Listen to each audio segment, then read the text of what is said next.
I am 70 years old. I lived in my own apartment. The apartment was registered in my name.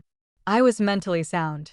I walked on my own, spoke clearly, counted money, and knew where things were kept. I had chronic illnesses, blood pressure, heart problems, joint pain. I regularly had medical checkups. I had a medical file with records, test results, discharge summaries, and doctor's recommendations. I kept everything in one folder. My son knew where the documents were. He often said he was helping me. I allowed it because he was my son. The problem started when I said I did not want to sell the apartment. After that, he changed sharply. He became cold. He became harsh.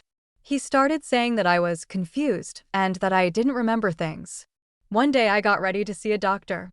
I could not find the folder with my documents. It was gone. I checked all the cabinets.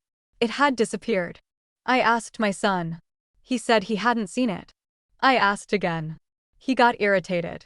He said I was imagining things again. A few days later, I found out that he had been to the hospital without me. He had spoken to the doctor. He had shown my documents. I had not given permission for that. I demanded the folder back. He refused. He said the documents were now with him because it was more correct that way. He said I did not understand my own condition. After that, he began to control my treatment. He decided which pills I should take. He decided whether I needed to see a doctor. When I complained about pain, he said I was exaggerating. I asked for the documents because I wanted to see another doctor. He said there was no need. He said the doctor had already decided everything. I saw no prescriptions. One day I felt very unwell. My blood pressure went up. I asked him to call an ambulance. He refused. He said it was panic. He said I was creating problems. When the ambulance did arrive, he went out to the doctors first. He spoke instead of me. He said I was confused. He said I forgot to take my medication. I tried to say something, but no one listened. The doctors left. I felt worse. I realized that without documents I was defenseless. I could not prove my diagnoses. I could not change doctors. I could not make decisions. My son started collecting certificates without me. I found out by accident.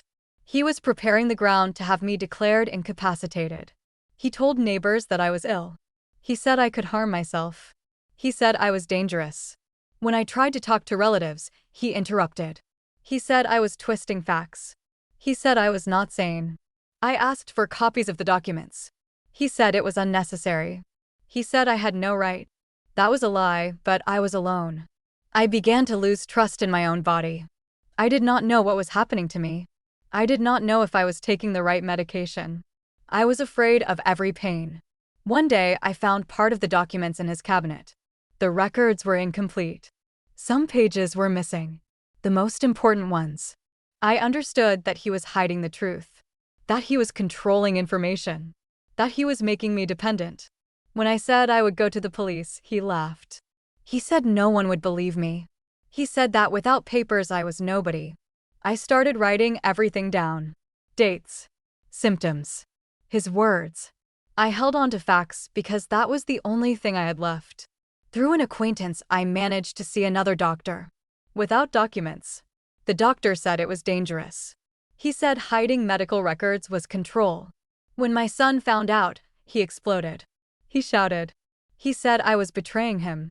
He said he was doing everything for my own good. But the truth was simple. He hid my medical records. So I could not protect myself. So I could not make decisions. So I could not prove that I was mentally sound. I survived.